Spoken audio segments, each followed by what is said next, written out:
You may have seen these bright red curbs popping up near intersections around the city. It's part of a safety feature called daylighting, and it's saving lives.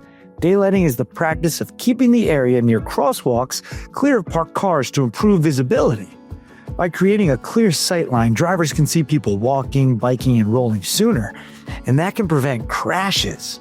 The law, known as AB 413, prohibits parking within 20 feet of a marked or unmarked crosswalk on the approaching side, the right side on a two-way street, or both sides on a one-way street. By removing the visual barrier of those parked cars, fellow motorists better see the transition point where people walk into the street, both the crosswalk ahead of the driver as well as the crosswalk passed over on a right turn.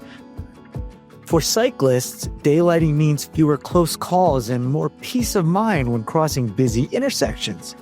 When drivers can see people in the crosswalk, they have more time to stop. That's what daylighting is all about.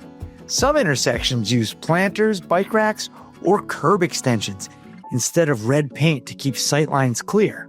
Daylighting makes our streets safer for everyone, one corner at a time.